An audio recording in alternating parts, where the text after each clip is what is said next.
Assalamualaikum warahmatullahi wabarakatuh. Perkenalkan saya Nur Hairunisa NIM 17014141112.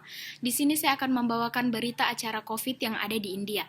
Per minggu India mencatat ada 275.000 tambahan kasus baru. Kematian baru tercatat sebanyak 1.625 kasus yang menjadikan total warga meninggal 178.000. Dari tren mingguan, India menggeser Amerika Serikat dari posisi pertama dengan kasus terbanyak 7 hari terakhir. Secara total kasus mencapai 1 juta sekian, dengan rata-rata 900.000 kasus per hari. Ada kenaikan kasus hingga 63% dalam seminggu, sementara angka kematian selama 7 hari terakhir berjumlah 8.584. Orang-orang terlena dengan bertindak seolah-olah virus telah hilang, yang sesungguhnya tidak masuk akal, kata seorang ahli urologi, Dr. K. Senthil di Coimbatore, Tamil Nadu, sebagaimana dikutip di The Guardian Senin 19 bulan 4 2021.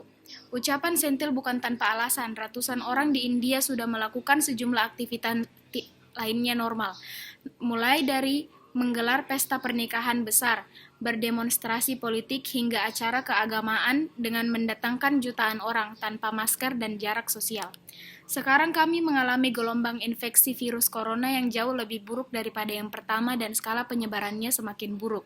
Hal buruk lainnya adalah muncul berita bahwa mutasi corona juga terjadi di India dan menyebabkan varian baru corona.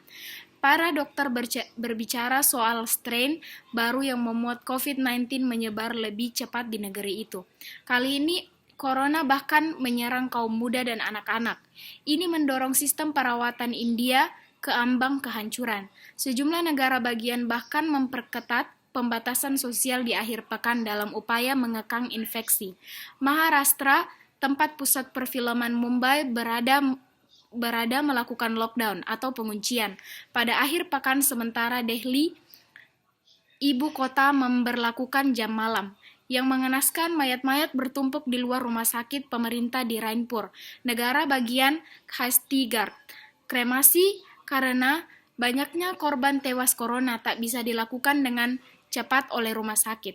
Kasus tsunami yang parah ini telah membanjiri infrastruktur perawatan kesehatan di negara bagian itu, kata Dr. Saskan Joshi, anggota gugus tugas COVID Mumbai.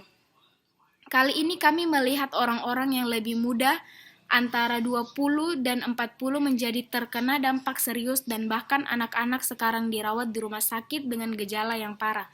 Kapasitas sistem perawatan kesehatan untuk bertahan semakin menyusut. India adalah pusat farmasi dunia, termasuk pabrikasi vaksin corona. Sejauh ini lebih dari 108 juta orang yang divaksin di negara dengan jumlah penduduk 1,3 miliar itu. Namun akibat gelombang kedua corona yang sudah tak terbendung, India membatasi ekspor vaksin corona yang diproduksi dan obat corona remdesivir. India juga akhirnya menyetujui pembelian vaksin Rusia, Sputnik V, untuk penggunaan darurat dan berencana memberi izin vaksin Amerika Serikat seperti Pfizer dan Moderna. Tingkat di mana kasus meningkat dalam gelombang ini jauh melebihi tingkat di mana kasus tumbuh pertama kali, kata Gautam Menon, profesor fisika dan biologi di Universitas Asoka.